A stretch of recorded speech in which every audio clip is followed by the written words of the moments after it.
Good evening and welcome to Scotland at 7. I'm Jackie Kemp. I'm a writer and journalist and I have a Substack called Letter from Scotland. So here we're just going to start with the Ukrainian update as usual, day 832. Ukrainian forces have destroyed air defenses inside Russia, likely with the American-supplied HIMARS rocket system, the Institute for the Study of War said. The barrage struck a Russian S-300-400 air defense battery in Belgorod Oblast on the 1st or 2nd of June, said the US-based think tank. It added, Russian sources have increasingly claimed that Ukrainian forces are using HIMARS to strike Belgorod Oblast since the US partially lifted its restrictions on Ukraine's ability to use US-provided weapons to strike military targets in Russian border areas. Ukraine will ask its allies to further lift restrictions on using their weapons against targets inside Russia, the Foreign Minister Dmitry Kuleba has said. Italy will send a second SAMP-T air defense system to Ukraine, its foreign minister said. The Italian-French system, also known as Mamba, can track dozens of targets and intercept 10 at once. It is the only European-made system that can intercept ballistic missiles.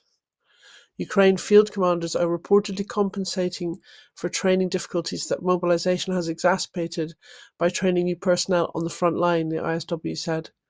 Ukrainian field commanders' decision to train newly deployed personnel on the front before committing them to combat indicates that the overall quality of Ukrainian forces will likely remain higher than that of Russian forces in the near to mid-term, it said. Kamala Harris, the US Vice President, will travel to Switzerland for the Ukraine Peace Summit on June the 15th, White House officials have said. Harris will be accompanied by Joe Biden's National Security Advisor, Jake Sullivan. A group of about 20 women held a rare protest outside Russia's defense ministry on Monday, demanding the return of their mobilized husbands and sons from Ukraine. Russian authorities have labeled at least one such group as a foreign agent, a tactic used to silence dissent. French police are investigating whether the placing of 5 full-size coffins covered with the French tricolour at the Eiffel Tower at the weekend was another act of Russian interference. Poland has arrested 18 people on allegations of pursuing pro-Russian and pro-Belarusian hostile actions, including a person alleged to have been involved in a plan to assassinate Ukrainian President Volodymyr Zelensky, the Polish Interior Minister said. 10 arrested since December were directly involved in planning sabotage across Poland, said the Interior Minister Tomasz Simonyak. Israel-Gaza latest. At least 36,479 Palestinian people have been killed and 82,777 injured in Israeli strikes on Gaza since the 7th of October, the Gaza Health Ministry said. About 55% of all structures in the Gaza Strip have been destroyed, damaged or potentially damaged since the war erupted in October, according to preliminary satellite analysis by the UN. The analysis showed more than 137,000 buildings affected, according to UNOSAT, the UN Satellite Analysis Agency. Israel's Prime Minister Benjamin Netanyahu is facing growing pressure both at home and internationally to support a new ceasefire plan for Gaza, a move he's resisting over fears it would collapse his government. Benny Gantz said he made it clear to the US Secretary of State Antony Blinken in their phone call yesterday that he views returning hostages as a priority on the war's timeline. Gantz, part of the Israeli War Cabinet, alongside Prime Minister Benjamin Netanyahu and Defense Minister Yoav Gallant, said Israel will do whatever is necessary to achieve the goal. The student-led protests demanding universities cut financial and academic ties to Israel have led to unprecedented support for the Palestinian liberation struggle and have propelled the divestment debate into the mainstream, according to the co-founder of the Boycott, Divest, Sanctions movement. Omar Baghouti, a Palestinian human rights defender who helped launch the BDS movement almost 20 years ago, said the student solidarity had helped to educate the world about the Israeli occupation and apartheid while exposing the hypocrisy and repressive tendencies of some of the world's most prestigious universities, with investments in corporations which put profit before people and the planet. A group of UN experts has called for all countries to recognise a Palestinian state to ensure peace in the Middle East. The experts, including the UN Special Rapporteur on the human rights situation in the Palestinian territories, said recognition of a Palestinian state was an important acknowledgement of the rights of the Palestinian people and their struggle towards freedom and independence. General election campaign. Labour in UK and Scotland. Angela Rayner has come under fire in Scotland after she said that she backs Labour policy to maintain the UK's nuclear deterrent round the clock, build 4 new nuclear submarines, and carry out future upgrades, despite having voted against the renewal of Trident in 2016. Metaphorically come under fire, thankfully. Shadow Chancellor Rachel Reeves has been outlining the Labour Party's economic policy at an event in Edinburgh. She's been called on to explain how she can keep a tight hand on the public finances without a return to austerity and at the same time promise to invest in public services while ruling out any increase to income tax or national insurance. Redfield and Wilton Strategies have published some new polling from Scotland suggesting Labour's lead over the SNP in Westminster is now 10 points, 3 points up from last month. The poll found Labour at 39% plus 1, the SNP at 29% minus 2, Conservatives at 17% plus 3, the Liberal Democrats at 8%, the Reform UK at 4%, Scottish Greens 3%, Alba 1%, and Other at 1%. Faiza Shaheen, the Labour left-winger who was blocked from standing as the party's candidate in Chingford and Woodford Green, has announced that she's resigned from the party. Tories in UK and Scotland. Rishi Sunak is pinning his hopes on a good performance in tonight's head-to-head debate with Sir Keir Starmer on ITV at 9 p.m. Ahead of the debate, Rishi Sunak has announced that the number of visas available to migrants would be reduced under a new Conservative government. Labour has also said they will take steps to reduce migration. YouGov says it will carry out a snap poll after tonight's Sunak-Starmer ITV debate. SNP in Scotland. The SNP has warned Tory and Labour Party migration plans would take a wrecking ball to Scotland's NHS and economy after Rishi Sunak unveiled plans to cap visas for workers and families just days after Sir Keir Starmer set out the Labour Party's plans to slash legal migration. SNP candidate for Angus and Perthshire Glens, Dave Dugan, said that Sunak and Starmer had already done huge damage to Scotland's workforce by imposing a hard Brexit that has sent the cost of living soaring and forced NHS doctors, nurses and carers to abandon the UK. Mr Dugan said that migration is an essential driver to grow Scotland's economy, but Westminster's clampdown on migration is harming Scottish businesses and key industries like agriculture and hospitality. He said on the 4th of July, vote SNP for a future made in Scotland for Scotland. The Resolution Foundation says the UK is facing a £33 billion hole in finances or return to austerity. The next UK government will need to fill a shortfall of up to £33 billion in the public finances unless it's prepared to push through a fresh round of severe austerity measures, the Resolution Foundation think tank has warned. The Resolution Foundation said the debate between Labour and the Conservatives over the funding of specific pledges was detached from reality, with election promises based on cuts that would be hard to deliver. The think tank said both the main parties were committed to reducing debt as a share of national income within 5 years, but higher interest payments on debts, slower than expected productivity growth, and the £10 billion cost of compensation for the infected blood scandal would make that more difficult. The Office for Budget Responsibility, the Treasury's tax and spending regulator, has estimated that the government is on course to meet its debt to GDP target with just £9 billion to spare. But the Resolution Foundation said the winning party in the general election would face the choice of raising taxes or cutting spending to meet its debt target. The think tank said if the next government stuck to current spending plans, the size of the deficit was likely to be about £12 billion. But if it chose to spare prisons, the police and local government from fresh cuts, it would be as big as £33 billion. In its annual health check on the UK economy last month, the International Monetary Fund warned of a £30 billion post-election hole. While the stated aim of both parties was to get debt falling, the next government could be on course to miss the target by more than £30 billion. History and politics has left the fiscal debate detached from reality, the Resolution Foundation said. EU Parliament candidates pledged support for Scotland to rejoin the EU. A month before the UK general election, where all main parties have ruled out rejoining the EU, 35 MEP candidates from 10 European countries have pledged to support Scotland's democratic will to be part of the EU. The European election to be held this week will be the first in which UK citizens cannot vote, including Scots who strongly rejected Brexit in the 2016 referendum.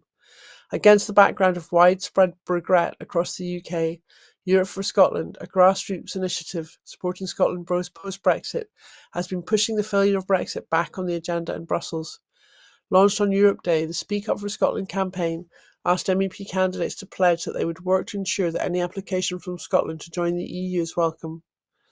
Current MEPs who have signed the pledge include French MEPs Marie Troussin, David Comin and Lydie Massar, Italian MEP Brando Benifei, German MP Martin Schridovan, Belgian MEP Saskia Brikmont, Irish MEP Claire Daly, and Spanish MEPs Fernando Varena and Jordi Solé, though Solé is not running for re-election. I fully support Scotland's comeback to the EU, either as a member state if their citizens wish Scotland to become an independent state and a member of the EU, or as part of the UK if Scotland would remain part of it and there would ever be a new decision by the British people to re-enter the EU, said Solé. Support for the campaign also came from the EFA Spitzen candidate Melis Rosberg, who joined other MEPs in stating that Scotland can help us build a better Europe. Command commented, I wish to express my solidarity with all Scottish citizens who've been deprived by Brexit of a vote in this election, a choice that the Scottish people rejected by 62% in the 2016 referendum on the UK's membership of the EU. The campaign aims to secure support for Scotland in the next European Parliament, crucial in view of the EU's planned enlargement. While the EU looks east with accession talks with Moldova and Ukraine, let's not forget about Scotland, which was taken out of the EU against its democratic will, said Nina Yetter, Europe for Scotland's coordinator. Scotland's democratic will keeps being ignored by the UK government, stated Andrea Pissarra, Europe for Scotland's political director.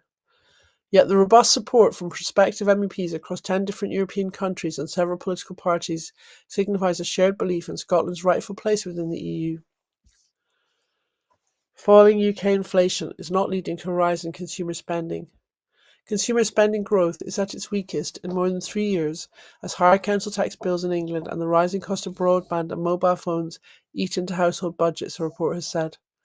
The monthly snapshot of credit and debit card activity from Barclays found an improvement in consumer confidence as a result of falling inflation was not leading to a pickup in spending. The bank said April's increases in the cost of essential items, coupled with another month of poor weather, meant card spending was just 1% higher in May than the same month a year earlier. With households cutting back on takeaways as a means of saving money, May recorded the lowest spending growth since February 2021, when the economy was affected by COVID lockdown restrictions. A survey of 2,000 consumers conducted for Barclays showed 87% concerned about the impact of rising household bills on their personal finances, with increasing council tax in England, broadband and mobile costs, water bills and dental costs among the issues raised.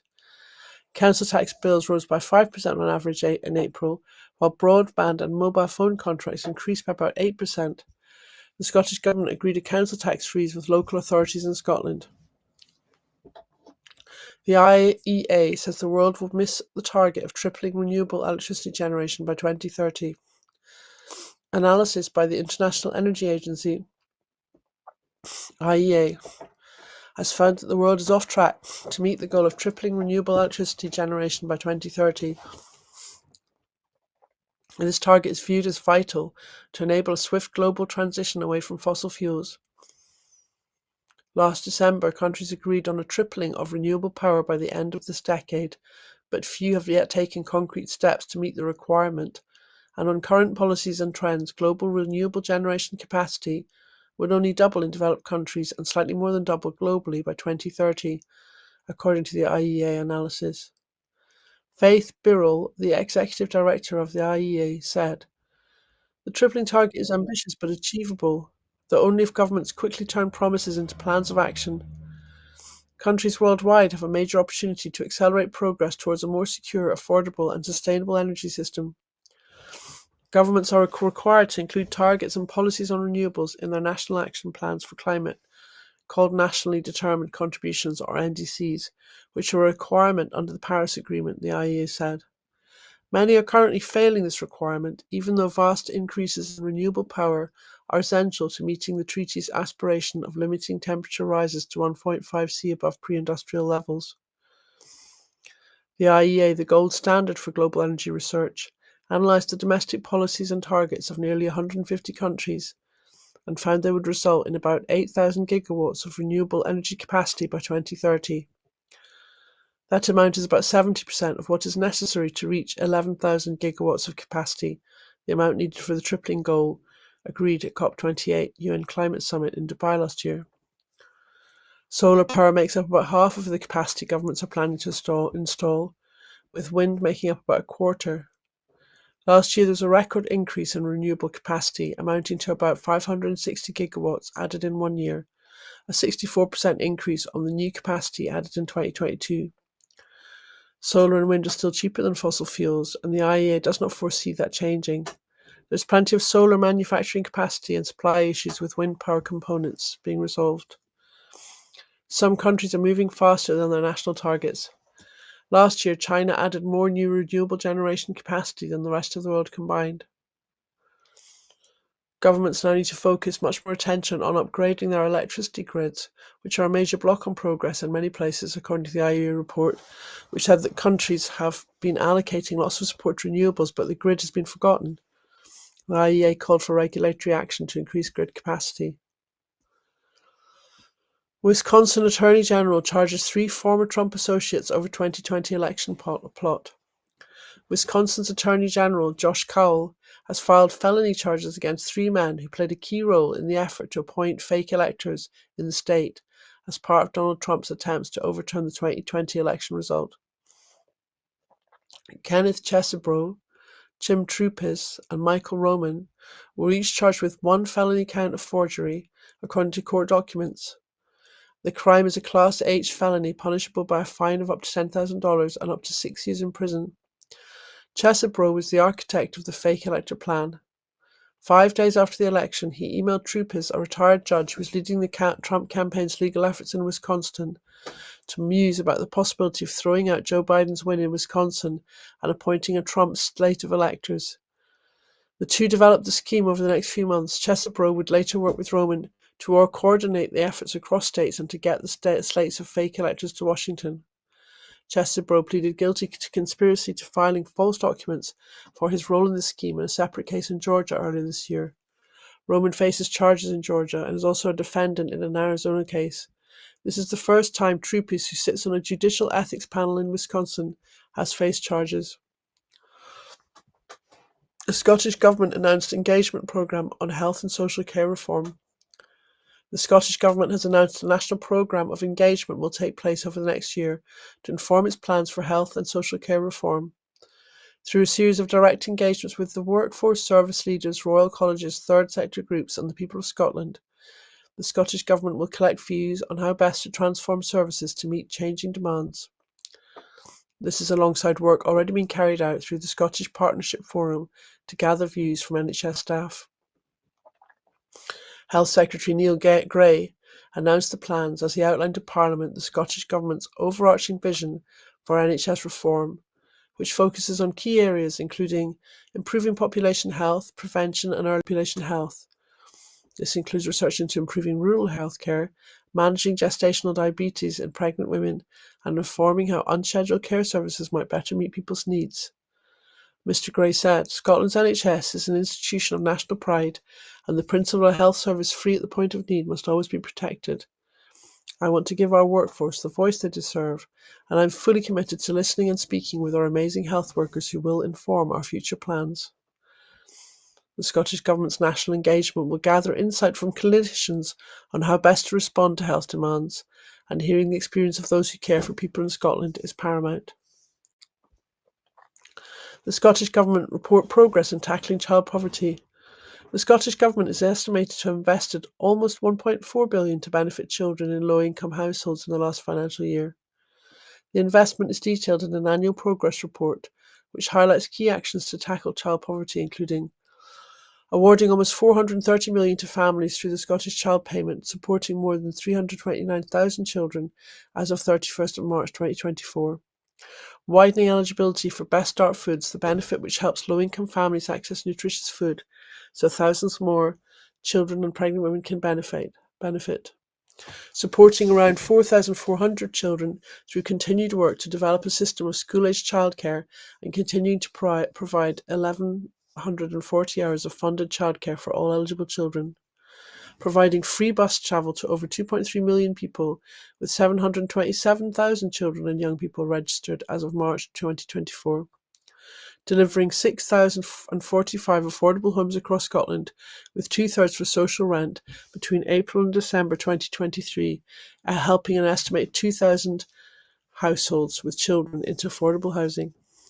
Commenting, Cabinet Secretary for Social Justice Shirley Ann Somerville said, "Eradicating child poverty is the First Minister's top priority, and the actions we are taking are making a difference. Modelling published in February estimates that our policies will keep 100,000 children out of relative poverty this year. Over the last year, we've continued to provide immediate support to families through investments in the likes of our game-changing Scottish Child Payment and by mitigating the benefit cap as fully as possible within the scope of devolved powers." Ms Somerville added, "We have set out through our Building a New Scotland series how we would deliver differently in an independent Scotland. Only with the full economic and fiscal powers of an independent nation can we use all of the levers other governments have to tackle inequalities, and we will continue to make this case. However, this will not stop us from taking all the action we can towards our goal now." Well, that's it for this evening. Before I go, I just want to remind you that at Broadcasting Scotland, we depend on the generosity of our supporters. Our programmes will always be free to view. However, if you can afford £5 a month, please consider becoming a Broadcasting Scotland supporter. To everyone who's donated and to everyone who's signed up to make a regular monthly payment, thank you very much. Our focus must now move to securing the future of independent broadcasting for Scotland by growing our subscriber base and regular funding. Thank you again. Goodbye. Good night.